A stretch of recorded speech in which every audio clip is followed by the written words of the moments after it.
To my count, this is book 2?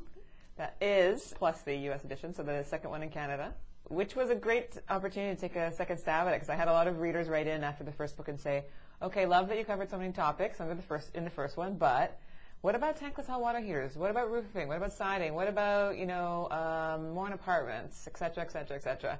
And so I thought, okay, there was about 100 pages on home in the first book, and how can I expand this to make it into a whole book? Honestly, at first I was a little scared, because with the first Ecoholic, especially under the renovation section, like there was nothing going on in Canada on the green materials front.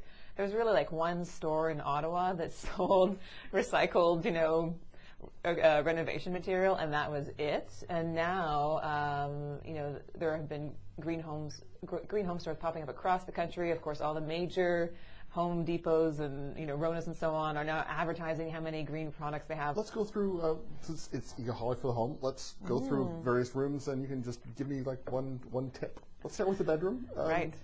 How about the bed? There are tons of soft organic sheets, and I wouldn't worry about that. Then there's your mattress that you're lying on. If you're in the market for a new mattress, then I would start looking into your options, because your old polyurethane mattress is definitely off-gassing all kinds of volatile organic compounds, which can trigger wheezing in some, and allergic reactions, and honestly, there are greener options out there. The organic mattress, the all-natural latex mattress with a wool topper, the wool topper makes it naturally fire retardant, so they don't have to put any dodgy chemicals on there. But if you can't afford the great Canadian-made options like Obasan, IKEA does this year have a new organic mattress that's 85% organic and natural latex, and it's $999, which is a third the price of the other ones. Okay, I stagger into the bathroom usually. I'm actually using recycled toilet. You've got me doing this recycled Very toilet paper. good, yeah. It's kind of gray, but it's really not a decorative item anyway. It isn't, and I would be scared of the ones that are really bleached anyway.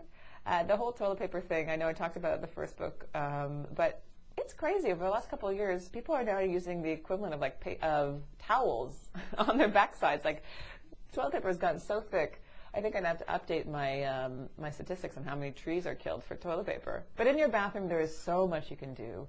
The amount of water wastage that happens in there, huge, right? So obviously your low-flow shower head can save you, a dozen liters of water per minute from falling on your head. If you sit there taking a 15-minute long shower, then you might as well be a water bottle factory if you equate it in water bottles falling on your head every minute.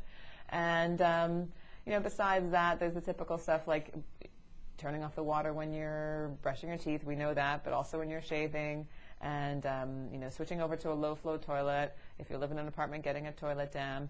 But I came across so many new products in the bathroom. I was actually looking at low-flow shower heads and such at a green show, not a green show, a home show. And I was asking him if they were all low flow, and he said, "Oh, don't worry, you can just take off the flow restrictor and make sure that it's not low flow anymore." And I was sitting there thinking, clearly you have no idea what I do for a living, because the last thing I want to do is remove the flow restrictor. And this is the same guy who used to bypass your catalytic converter for you. Yeah, exactly. Take all that pollution stuff off for you. Yeah, and then he's like, "Oh, and let me walk you over to the shower area where you can get around flow restrictions or building code limits on how much water can come out per shower head by having 10 shower heads in your shower." I came across some products that circulate 300 liters of water per minute. Like, it's a full body spa. And I thought, who has that much water in their hot water tank? You're draining your hot water tank. Guess no one's going to shower up right after you. Some insanely wasteful products. So it's funny how it's gone both ways. Lots of low flow and then like pure gluttony. So I mentioned some of those in the product, and which ones are the ones you want to avoid. And I love the fact, just to be a little parochial, that it's Canadian. All Canadian, yeah.